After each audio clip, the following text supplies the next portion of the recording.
நம்முடைய பிதாவாகிய தேவனாலும் கர்த்தராகிய இயேசு கிறிஸ்துவினாலும் உங்களுக்கு கிருபையும் சமாதானம் உண்டாவதாக. நாம் இன்று ஆராய இருக்கும் வேத அறிவு ஜாதியும் சபையும்.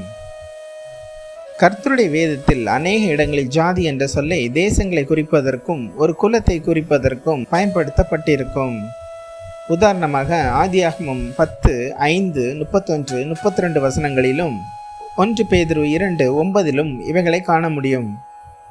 ஜாதிகள் எப்படி தோன்றிற்று என்பதை குறித்து அநேக கருத்துக்கள் இருந்தாலும் கர்த்தருடைய சபையில் இவைகளை கர்த்தரால் எப்படி பார்க்கப்படுகிறது என்பதே நமக்கு அவசியமானதாக இருக்கிறது.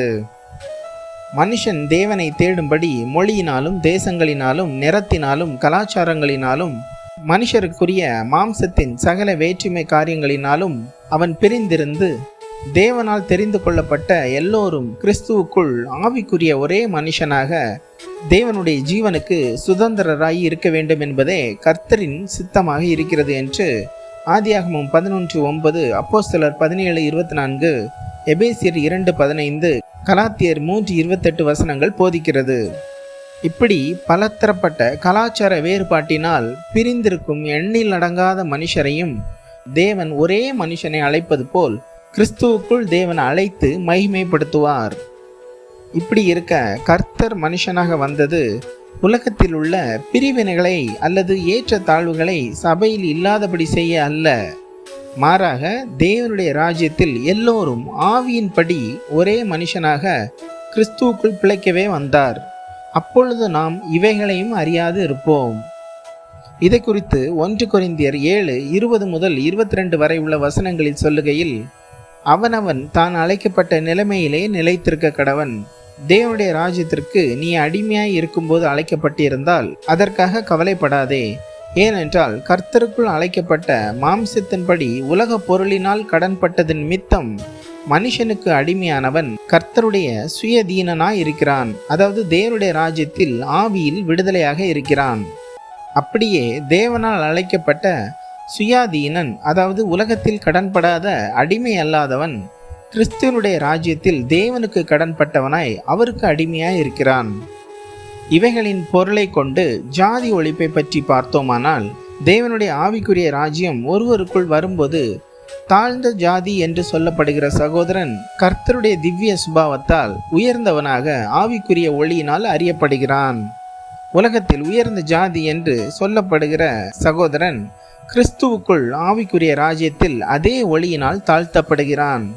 இப்படி இருக்க கிறிஸ்துவுக்குள் நாம் ஆவியில் உயர்த்தப்பட்டால் நாம் உலகத்தில் எதுவும் நம்மை உயர்த்தப்படுவதாகவும் தாழ்த்தப்படுவதாகவும் அறியப்பட மாட்டோம்.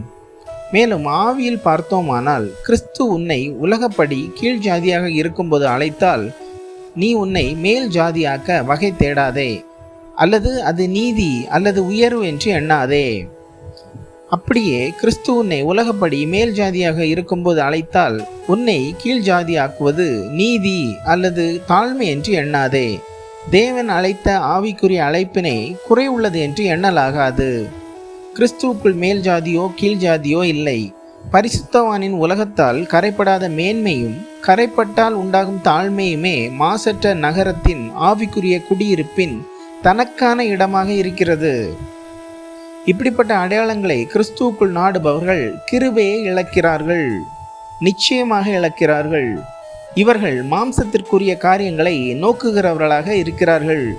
மேலும் இதை குறித்து யாக்கோபு 1:9-10 வசனங்களில் சொல்லுகையில், உலகத்தில் ஏழையாக இருக்கும் தாழ்ந்த சகோதரன் தான் ஆவியில் ஐஸ்வர்யவானாக உயர்த்தப்பட்டதை குறித்து மேன்மை பாராட்ட கடவன். உலகத்தில் ஐஸ்வர்யவான் தான் தன்னுடைய ஐஸ்வர்யத்தின் மேன்மையிலிருந்து அதே ஆவியினால் அவன் ஆவியில் உயர்த்தப்படும்படி ஐஸ்வர்யத்தின் மேன்மையிலிருந்து தாழ்த்தப்பட்டதை குறித்து மேன்மை பாராட்ட கடவன். ஏனெனில் இப்படிப்பட்ட உலக மேன்மைகளை உடையவன் புல்லின் பூவை போல் ஒளிந்து போவான் என்று சொல்கிறது. ஆகையால் சபையில் தேவனுடைய ராஜ்யத்தின் மேன்மைகளை வாஞ்சிக்க செய்வதே இப்படிப்பட்ட பிரிவினை ஒழிக்கும் தேவனுடைய ஆவியாக இருக்கிறது. ஒருவன் கிறிஸ்துவுக்குள் தேவனை அறியும் அறிவில் குறைவுள்ளவனாக தன்னை உலகத்தில் இப்படிப்பட்ட ஏற்றத்தாழ்வுகளால் பாதிக்கப்பட்டவன் என்று எண்ணும் போது தேவனுடைய ராஜ்யத்தின் திவ்ய சுபாவத்தின் உயர்வுகளை அறியவில்லை அல்லது உணரவில்லை என்றே போதிக்கிறது. அறிந்திருந்தால் அவற்றினால் தன்னை உயர்த்தும்படி எண்ணுவான். அறியாதிருந்தால் இவைகளை வெளிப்புறமாக சரி செய்ய தோன்றும். பொதுவாக இவைகளினால் இருமாப்பாய் இருப்பதும் இவைகளினால் தாழ்ந்து இருப்பதுமே இவைகளை பொல்லாங்காய் எண்ண தோன்றுகிறது. மேலும் எப்பொழுதும் நல் மனசாட்சியை வாஞ்சிக்கும் உண்மையுள்ள சீஷர்களுக்கு இப்படிப்பட்ட உலகத்தில் உள்ள வெளிப்புற காரியங்களை மாமிசத்தில் சரி செய்து அதை ஒழுக்கம் என்று சொல்வது ஏற்றுக்கொள்ளாத காரியமாக நிச்சயம் இருக்கிறது.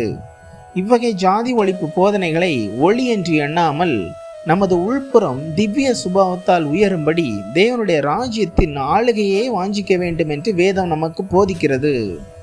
அப்பொழுது தேவனுடைய சபையார் ஆவியில் உயர்த்தப்பட்டு உலக அடையாளமாக இருக்கும் ஜாதியை அறியாதிருப்பார்கள். மேலும் இவ்வகை உலக கலாச்சாரத்தை ஒழிக்கும்படி சபையில் தொடர்ந்து பேசுவது என்பது இவைகளை மெய்யாக போக்கும் தேவனுடைய ராஜ்யத்தை வாஞ்சிக்காமல் உலகம் சொல்லும் போலி ஒழுக்கத்தால் சத்தியத்திற்கென்று கனி கொடுக்கும் சபையை வெளிப்புற தூய்மையினால் சுத்தமாகியது என்று மாயை செய்வது போல் இருக்கும். இவைகளை சபையின் சீர்திருத்தம் என்று எண்ணுவது என்பது ஆவிக்குரிய ராஜ்யத்திற்கு உகந்தது அல்ல. சபையின் சீர்திருத்தம் என்பது உலக கலாச்சாரத்தை சபையில் மாற்றுவது என்று அல்ல, ஆதி அப்போஸ்தல உபதேசங்களை மீண்டும் மேடைகளில் ஒலிக்க செய்வது. அப்பொழுது திவ்ய சுபாவம் உள்ளவர்கள் இப்படிப்பட்ட மேன்மைகளை அற்பமாக எண்ணுவார்கள். எப்படியெனில் உள்புறத்தை கொண்டு வெளிப்புறத்தை மாற்ற வேண்டும். மேலும் 1 கொரிந்தியர் 1:10, 11:18, கலாத்தியர் 5:20 வசனங்களில் மாம்சத்தின்படி சபையில் நமக்குள் எவ்வகை பிரிவினைகள் இருந்தாலும் நாம் தேவனுடைய ஜீவனை அல்லது தேவனுடைய ராஜ்யத்தை சுதந்திரிக்க மாட்டோம் என்று சொல்கிறது. என்னவென்றால் இவைகள் மாமிச சிந்தை என்றும் அல்லது ஆவிக்குரிய மரணம் என்றும் சொல்கிறது. மேலும் இப்படிப்பட்ட ஜாதி மேன்மைகளில் இருமாப்பாய் இருப்பவர்களால் ஒருவருக்கு இடர்கள் உண்டாகுமானால் பாதிக்கப்பட்டவர் அவரோடு சில காலம் கலவாமல் இருந்தாலே போதும். மற்றபடி இவைகளை வெளிப்புறத்தில் சரி செய்ய ஆவிக்குரியவர்களுக்கு அவசியமில்லை. பொதுவாக பூரண மனசாட்சியை ருசித்தவர்களுக்கு உலக ஜாதியால் தங்களை உயர்ந்தவர்கள் என்று மேன்மை பாராட்டுபவர்களை தேவன் தாழ்த்துவதையும், ஜாதியால் தாழ்ந்தவர்கள் என்று பிறரால் எண்ணப்படுபவர்களை தேவன் ஆவியில் மேன்மையாக அப்படி எண்ணுபவர்களுக்கு முன்பு அவர்களை உயர்த்தி வைப்பதையும் அறிவார்கள். இப்படிப்பட்ட உலக காரியங்கள் நம்மில் ஜீவனில் நிலை நிற்பவர்களையும் நிலை நிற்காதவர்களையும் அறியப்படுத்துகிற ஒளியாக இருக்கிறது. இவ்வகை உலக காரியங்களை எதிர்ப்பவர்கள் அவைகளால் வரும் உலக நன்மைகளையும் மாயை இல்லாமல் ஒதுக்கினால் அவர்களுக்கு அவர்களின் நம்பிக்கைக்கேற்ற நல்மனசாட்சி இருக்கும். இவைகள் ஆவிக்குரியவர்களை சர்ப்பத்தை போல வினவுள்ளவர்களாக உலகத்தாரிடம் இருந்து தப்புவிக்க அவர்களின் அடையாளம் அவர்களுக்கே கண்ணியாக இருக்கிறதல்லவா? ஆகையால் ஆவியில் மேன்மைப்படுவதையும் தாழ்மைப்படுவதையுமே நாம் நோக்க வேண்டும் என்று வேதம் நமக்கு போதிக்கிறது. கிறிஸ்துவின் கிருபை உங்கள் ஆவியுடன் கூட இருப்பதாக. ஆமேன்.